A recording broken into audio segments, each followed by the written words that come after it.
They put me on the dry dock because nobody else wanted the contract. 71 years old, bad knee, hands that shake a little in the cold. That's not what you'd call a recruiting poster. But I'd spent 40 years turning wrenches on engines the manuals had given up on, and when the shipyard needed a cheap human contractor who wouldn't ask questions about why the work orders kept getting more impossible, they called the agency, and the agency called me. The ship was called the Threna Vale, a kilometer of dark hull hanging in the gantry lights, like something that had died standing up. Her drive core had gone silent 11 days before I arrived. 6 of their best propulsion engineers had been through her, one after another, each one leaving with the same report. No fault found, no fault possible. The core simply will not wake.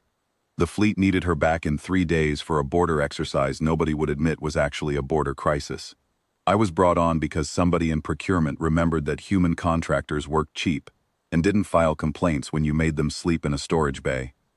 The junior officer who walked me down to the core deck didn't bother hiding what he thought of me. He was young, sharp-featured, silver-pale like most of them, with the kind of crisp uniform that's never once been near actual grease. "You understand this is a war-grade reactor," he said. "Not a, what do you call it, a tractor engine." "I understand it's not running," I said, "and you'd like it to run." He looked at my hands. I let him look. They're not pretty hands. 40 years of metal shavings and burns will do that to a man. "Our engineers have doctorates," he said. "I believe you," I said, and went to get my tools. He followed me partway down the gantry, the way young men do when they've decided you're a problem they haven't finished explaining to themselves. "There is a procedure," he said. "A contractor does not simply open a war-grade core. Clearances, forms. The captain will want to know why an outside laborer is touching her ship before the certified engineers sign off on the failure."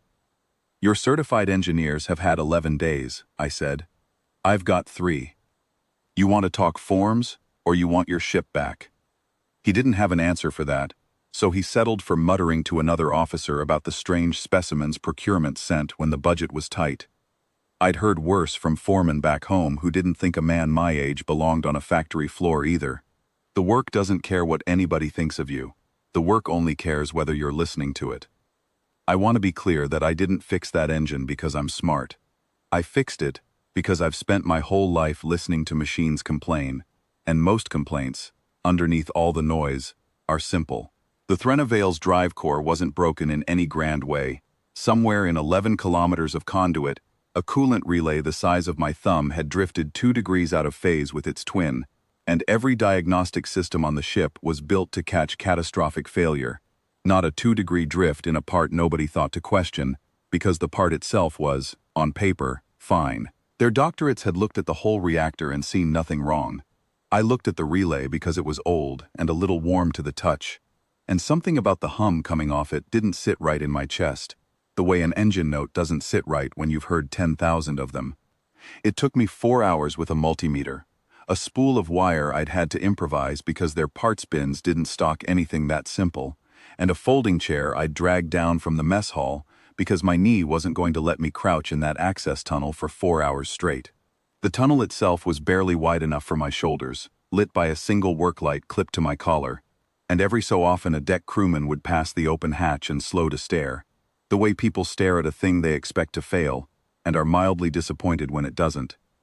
I rewound the relay coil by hand, counting turns under my breath the way Reyes taught me, because a coil wound a half-turn short hums wrong for the rest of its life, and you'll chase that hum forever if you don't get it right the first time.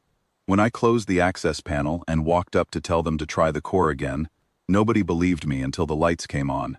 A flicker, uncertain, then a deep blue glow spreading through the conduit lines like blood returning to a numbed limb. I didn't ask for anything. I packed my tools and figured that was the job done, and a man my age learns not to wait around for thanks that mostly don't come. That's when the Admiral found me in the corridor. She was older than the officer who'd brought me down. Silver hair instead of pale gold, eyes the color of deep ice, the kind of quiet authority that doesn't need to raise its voice. Her name was Ressa Aulin, and I'd been told before I ever set foot on the Threna Vale that she did not waste time on contractors. She was holding my toolbox. I hadn't noticed I'd left it in the access tunnel. "This is yours," she said, and held it out. Then she stopped, and her eyes went to the lid, to the old stamped emblem I'd never bothered to scrape off. A circle. A wrench crossed with a wing, half worn away by 40 years of hands. "Where did you get this?" she said. It wasn't really a question. It was the voice of someone who already half knew the answer and didn't want to be right. "Inherited it," I said, "from the man who trained me." "Why?"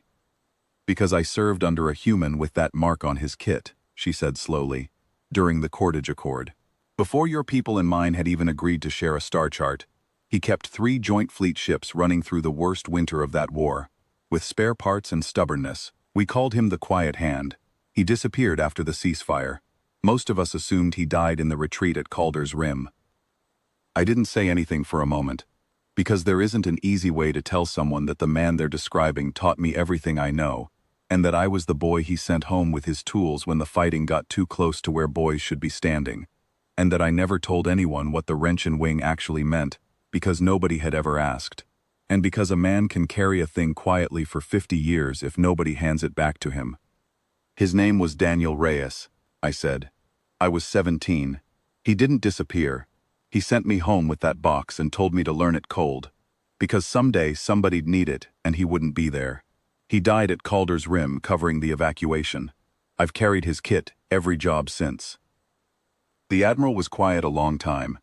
Down the corridor, officers had started gathering.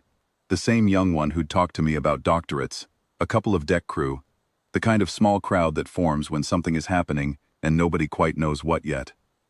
Then Admiral Allen did something I did not expect. She came to attention, full and formal, the kind of stance you give to flags and graves. And she saluted me the way I imagined she'd salute the memory of Daniel Reyes himself. Because in that hallway, with his box in my hands, I suppose I was the closest thing to him still breathing. "3 days," she said, lowering her hand. "You did in 4 hours what 6 of my best couldn't do in 11 days. I'd like to offer you a permanent post, Chief Engineer, fleet rank, full honors backdated, to account for your training under Reyes, if the Council will allow it." I thought about that for a good long minute, because it's a real offer, and I didn't want to throw it back at her out of pride. "I'll take the post," I said. "I won't take the rank ceremony. I didn't fix your engine to get saluted in hallways.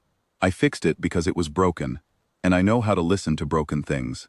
You want to put my name on a roster somewhere, so the next contractor who comes through here doesn't get talked down to by a kid who's never held a wrench. That part I'll take gladly." She looked at me for a moment, and something in her ice-colored eyes softened into something I'd call respect, though I imagine they have a better word for it. "Quiet Hand II," she said. "Reyes would have liked that you turned it down." "He'd have liked the coffee better," I said, "if you've got any worth drinking on this boat." She laughed, a short, surprised sound, like she hadn't planned on it, and told the kid to go find the good coffee, the kind kept for visiting dignitaries. He went without a word of complaint this time. I stayed on the Threnna Vale 2 more years after that, mostly down in the access tunnels where the air smells like ozone and old metal, training 3 of their engineers to listen the way Reyes taught me to listen, the way I suppose somebody taught him. I never wore the rank insignia they offered. I kept his toolbox instead, wrench and wing worn smooth, and I figured that was honor enough for an old man who'd only ever wanted to fix what was broken and go home tired.